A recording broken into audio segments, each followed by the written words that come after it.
मनुष्य का एक स्वभाव होता है कि वह अपने समकक्ष लोगों से ईर्ष्या रखता है और कई बार ईर्ष्या इतनी बढ़ जाती है कि उसके कारण उसको स्वयं भी शर्मिंदा होना पड़ता है। एक छोटी सी कहानी आपको सुनाता हूँ।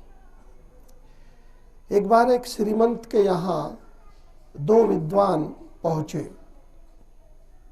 श्रीमंत ने दोनों विद्वानों का अच्छे से आवभगत किया। शाम को उनको अच्छे प्रकार से भोजन खिलाया गया। दोनों ने विश्राम किया। जब सुबह उठे तो पहले एक विद्वान निवृत्त होने के लिए गए। श्रीमंत ने दोनों की परीक्षा लेना चाहा, तो जो निवृत्त होने गए थे उससे अलग जो बैठे हुए थे उनके पास वो श्रीमंत गए और उनसे कहा, देखो मैंने सुना है कि ये पुराणों के बड़े अच्छे विद्वान हैं, इनको बड़ा अच्छा ज्ञान है, आगे की भविष्यवाणी बहुत अच्छी करते हैं।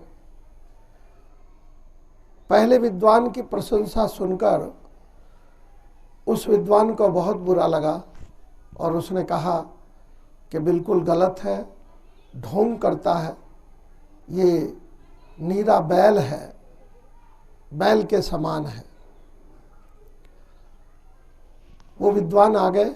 श्रीमंत ने ध्यान से सुना। फिर दूसरे विद्वान गए निवृत्त होने के लिए।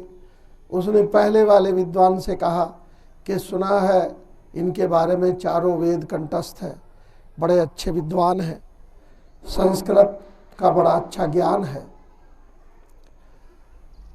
उसको वो बात सहन नहीं हुई तो उसने कहा, नहीं ये बिल्कुल गधा है, इसको कोई चारों वेदों का ज्ञान नहीं है। दोनों जब नाश्ते के लिए बैठे तो श्रीमंत एक टोकरे में भूसा लाए और एक टोकरे में घास लाए।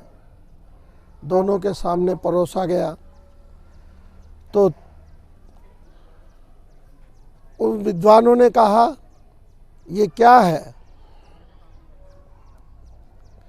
ये क्या है, ये तो आप हमारा मजाक उड़ा रहे हैं। उसने कहा, ऐसा नहीं, आपने एक दूसरे को, एक ने बैल बताया और दूसरे को गधा बताया, तो मैंने सोचा बैल तो भूसा खाता है और गधा वह घास खाएगा, तो दोनों के हिसाब से नाश्ता लेकर आए।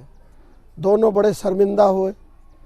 प्यारे बच्चों, जब भी कभी हम ईर्ष्यावश हो जाते हैं तो निश्चित रूप से जो दूसरे के प्रति ईर्ष्या करते हैं वह एक दिन जरूर उसको खुद में शर्मिंदा होना पड़ता है।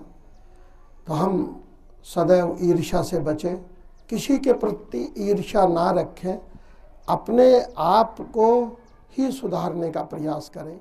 Thank you so much.